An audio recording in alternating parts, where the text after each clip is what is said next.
Too much cholesterol in the blood has long been considered to act as a primary risk factor for developing Alzheimer's disease and possibly Parkinson's disease. I've shown these striking images of what the brain arteries of Alzheimer's victims look like on autopsy, clogged with fat and cholesterol, compared to non-demented elderly controls. But wait a second. Cholesterol cannot be directly exported across the blood-brain barrier, so it can't directly get into the brain or out of the brain. Well, what if the brain has too much cholesterol and needs to get rid of some? As a safety valve, there's an enzyme in the brain that oxidizes the cholesterol, and in that form it can exit the brain and eventually the body. But here's the kicker.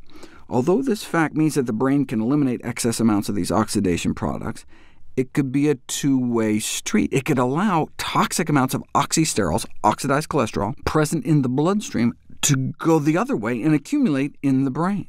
This is not just a theoretical concern. This elegant study showed that by measuring oxidized cholesterol levels in the blood coming off of the brain, measured in the jugular vein in the neck, compared to the levels going into the brain through the artery, you could measure the difference, and this shows that if you have too much oxidized cholesterol in your bloodstream, it can end up in your brain. This is a problem because the accumulation of oxysterols can be cytotoxic, mutagenic, atherogenic, possibly carcinogenic. In other words, toxic to cells, toxic to DNA, and contributing to heart disease, maybe cancer.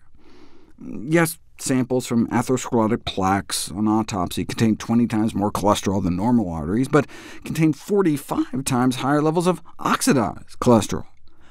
Cholesterol oxidation products may be up to 100 times more pathological, more toxic than unoxidized cholesterol, contributing to not only heart disease, but potentially a variety of different major chronic diseases, including Alzheimer's. OK, so how can we cut down on the amount of these oxysterols in our body? One way is by not eating them. Oxidized cholesterol is found in milk powders, meat, and meat products, including fish, cheese, eggs, and egg products. Until recently, our understanding has been limited by the lack of testing methods to accurately analyze the amount found in various foods, until now.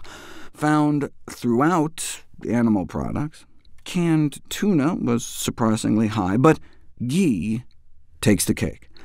Ghee, clarified butter, boiled butter, is commonly used in Indian cooking. The method of preparation appears to multiply oxidized cholesterol levels tenfold. This dietary exposure from oxidized cholesterol may help explain why the subcontinent of India is ravaged by such heart disease, even though a significant proportion of the population stays away from meat and eggs. A number of Indian dairy-based desserts are also made in a similar way. Oxidized cholesterol in the diet is a source of oxidized cholesterol in the human bloodstream, where it can then readily cross the blood-brain barrier into the brain.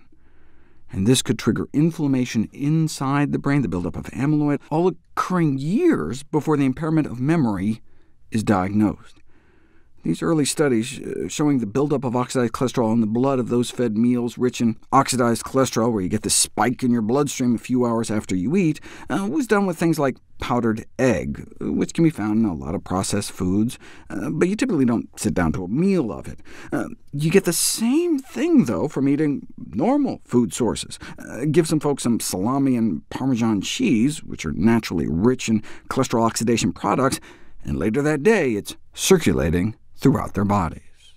And higher levels are not only associated with mild cognitive impairment, but Alzheimer's disease as well. Increased concentrations in the brain may promote cellular damage, cause nerve cell dysfunction, degeneration, and can contribute to neuroinflammation, brain inflammation, and the formation of these amyloid plaques.